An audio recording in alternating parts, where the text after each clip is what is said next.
All right, hi, this is Paul Slatkis. I'm actually with Catherine Todd. She's in Canada. I'm here in America. And way over here, I have a TV. They call it a television. And this television has people on it. And right now it has people that are rowing. Now, I'm sorry, but I don't, I guess I could. Wait. Oh, I could. Oh no, something's in the way. Oh, something's in the way. But behind that, oh, Romania. Oh, hold it. The show business.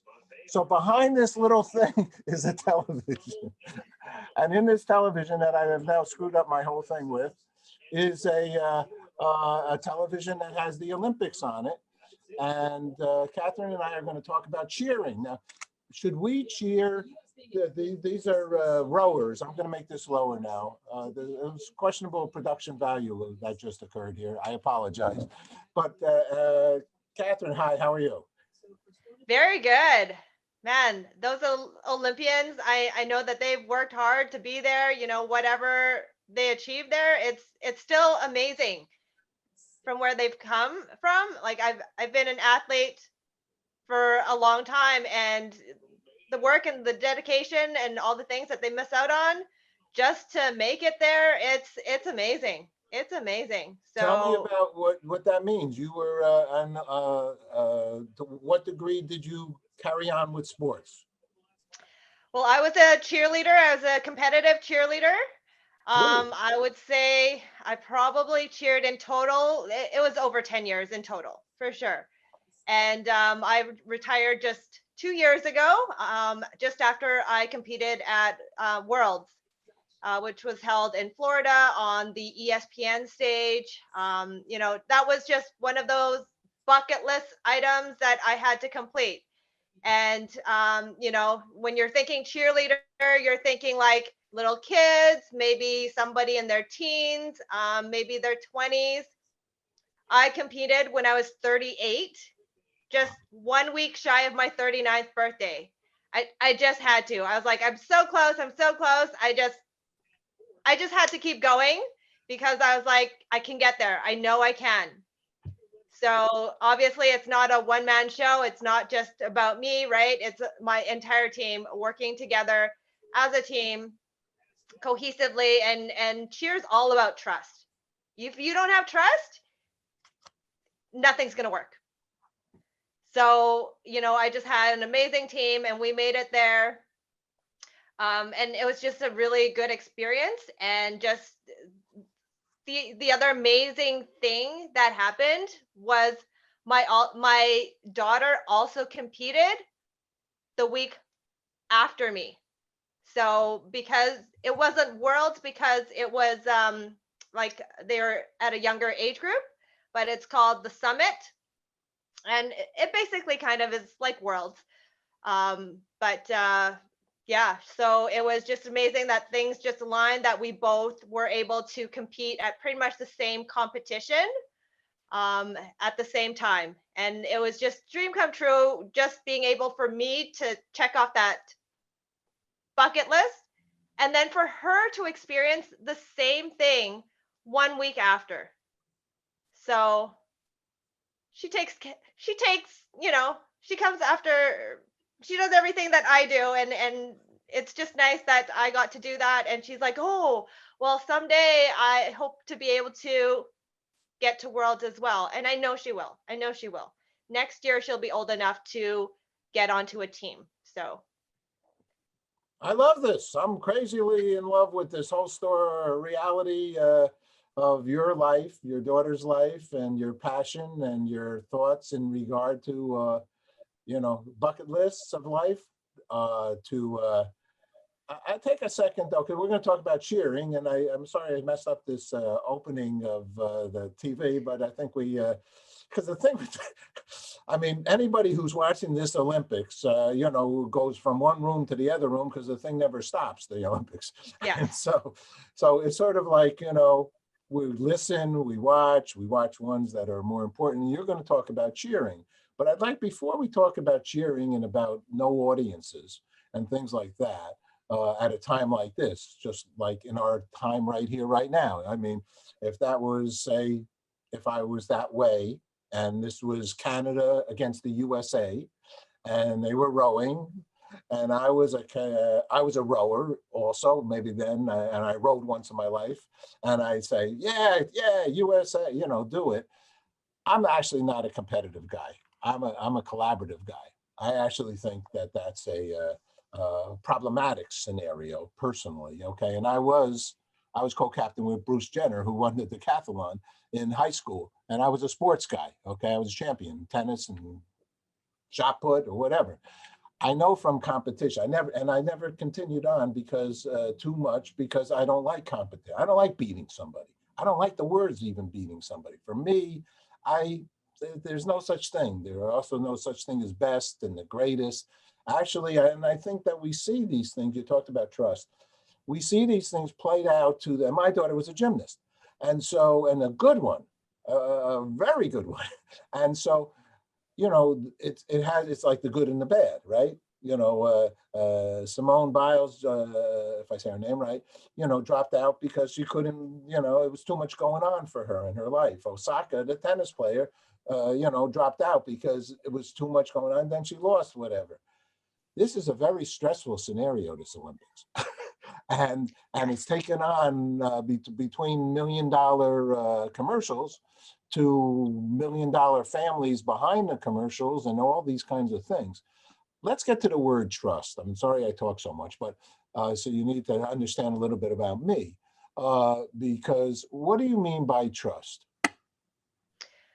So in cheerleading, if you don't trust the people that are tossing you or throwing you up, like putting you up, then you're gonna try and compensate for what you think is their weakness, right? And if everyone kind of did the same thing, nobody would be doing exactly what they're supposed to. So without that trust, like everything would fall apart, right? For example, if you are a flyer, which is the person that gets thrown or gets put up in the air, if you didn't just hold yourself tight like a candlestick, just think about like trying to balance something on your finger or like a stick on your finger. Okay, that stick does not move. You're down there on the bottom balancing it, right? And it'll stay up. Now, if that stick turned into a noodle trying to like balance themselves as well as the person underneath trying to balance them, that's not going to work, right? So we need that trust. Everybody just needs to do their part and concentrate on themselves, and trust each other, right? Because if you don't have that trust, then you're going to be like, oh my gosh, like what am I going to do? I'm going to fall, and then you will fall. If you think you're going to fall, you will fall, right? So I have been that flyer, and when I competed, I was a base because I didn't have that trust. It was really hard on me, and because of my age, I was like, I can't afford to fall, right?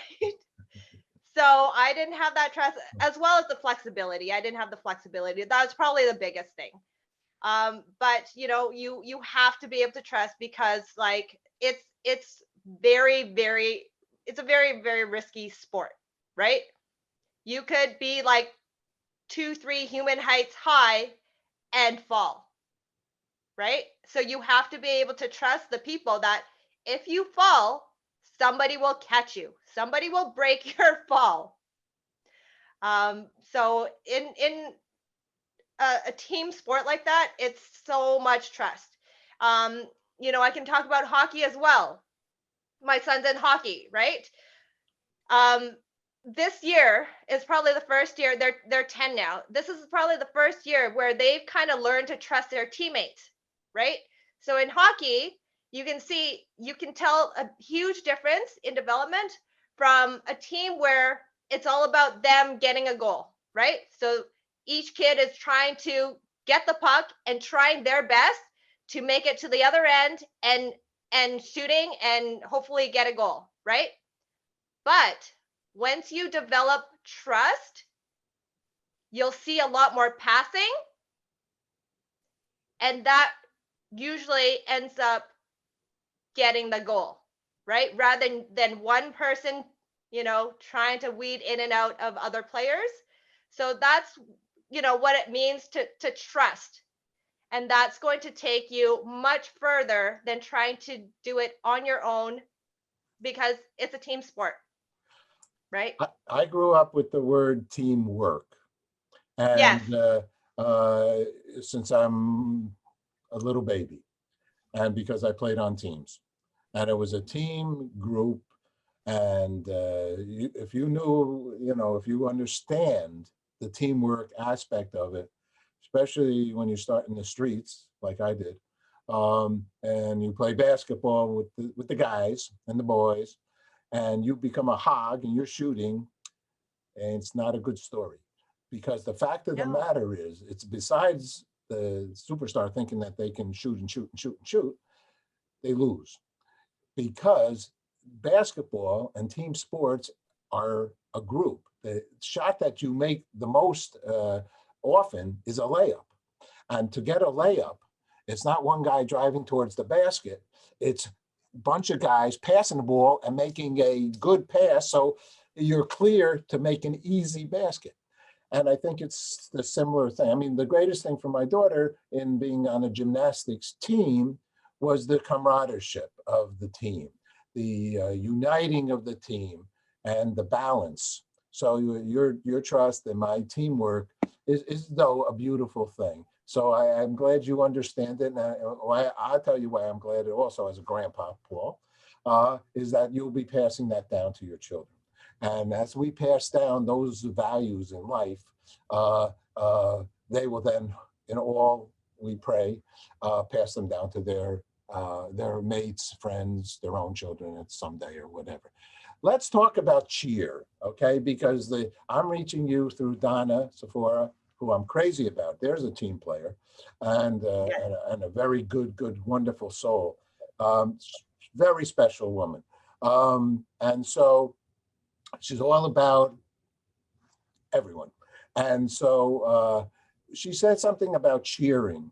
And tell me a little bit about what that means and how people can get involved. Okay, so Donna came to me and she's been working on this Olympic journey for a long time. And she knows that at the Olympics, there's not going to be a crowd cheering on our Olympians like they're used to. So she's like, she knows that I'm a cheerleader, or I was a cheerleader, and she's like, hey, can you help me and create some cheer online to get something, even if it's not being physically there, we can be virtually online, and hopefully that, they can hear us roar online. So I came up with a Olympic cheer challenge. So that's the hashtag Olympic cheer challenge. And the idea is to cheer on a specific Olympian, a specific sport, your country, just by sending some words of encouragement, just anything to do with sports or whatever, however you want to cheer them on. So for me and my daughter, because we're cheerleaders, we came up with a chant, and we did a stunt doing it. So that's kind of like our way of cheering on this team. Just think about when you're doing your sport, how are you celebrating your wins? Let's put that into a video and hopefully get this to our Olympians to kind of bring their spirits up. They might have a bad day during the Olympics, but a lot of times it's not a one-day event. You can still move up from there. So something that will help cheer them on virtually, put in a hashtag for your country, for a specific athlete. We actually have an athlete from Edmonton, Alberta. Her name is Josephine Wu, who is competing in the mixed doubles in badminton. So very, very proud of her and her achievements. But I interviewed her a couple weeks ago, and it was not it wasn't an easy journey for her to get there, right? She's been training since she was 7 years old. She had a couple of injuries along the way, and one was from snowboarding. So after that snowboarding accident, she was not allowed to go snowboarding again. So she hasn't snowboarded since, as well as pulling her Achilles. She hurt her Achilles, which prevented her from doing her sport. But being the athlete that she is, and I see this all the time in cheer, your doctor says you cannot do anything for a minimum, I think, 3 or 6 months. But being an athlete and being active and someone who is active every single day, that's a hard pill to swallow. You're not going to sit around waiting for your Achilles to heal. So instead, she finds ways to still do it without really killing herself or hurting herself even more, right? So she'll ease into it, but she'll never stop. So that, that meant that she was ready to compete again months before she was allowed to by her doctor. Uh-huh. And you'll see that a lot in sports, right? No one's gonna listen to their doctor. No one does. So, but she, along that way, she's missed out on a lot of things. Being a teenager, you're like, okay, I want to go to parties, but nope, I have to go train. So I hear you. The two things, and then I appreciate the opportunity to talk to you. You have a lot of vim and vigor. You have a lot of spirit, and a cheerleader has to have spirit because that excites the whoever they're cheering for. All right, two things, and we're going to start this with we have the links to that interview. We have the link to your cheer and so on and so forth. We'll have that all in there. And so if you were going to give a cheer to this badminton, Wu, I think it was her last name, Olympian, how would that cheer go? That's my first question. How would the cheer go? And let's give her a cheer here. Is it over? Did they finish their, we're on Wednesday and on the 28th, did she perform? Did she do her thing yet? You know what? I haven't had time to I couldn't find her specific performances because it's not all televised, right? Sure. You can't do it all. So I wasn't able to find hers. Though I don't think that she's won any matches yet. It doesn't matter whether she won or lost or Nope, did it does not. or didn't or is on. What's the cheer? Okay, so I had one made for her and her partner. Oh, got a specific cheer. Can you play it? I did. Hopefully it was like, hopefully my terminology is Put it by good and it's by not the, going to embarrass speaker. myself. Let me hear it. Can I see it? Okay, Turn so the her phone partner's around. name is Josh. So I did Joe and Josh are badminton stars. Smash it hard, drop that shot. You're living the dream. Now let's go team. Go Canada. Yay! Go on, go Canada. I love Canada. All right, great. That's super. That's beautiful. I have a show called Good News Canada. And this is Good News in Canada. And I love Edmonton and I'm into Canada. Canada is cool. And so, I mean, we border Canada, us New Yorkers. All right, and I've been on TV in Canada, blah, blah, blah. I have, I've had a lot of relationships. I'll be talking to Toronto today. So, and I have friends in Edmonton. Karen Simmons, I don't know if you know Karen, but Karen does autism. Ring a bell. She taught Autism Today, and she's very prominent, and she's a wonderful person helping young people that have autism. So a lot of beautiful people in this world. That's the good news. All right. For sure. My last question to you, it's a sunny day here after a lot of rain here in New York, and I'm in my bedroom like so many people during COVID and not in my office or studio. We're involved with peace. International Day of Peace is September 21st. And so I've asked thousands of people, what does peace mean to them? So Catherine Ta, what does peace mean for you?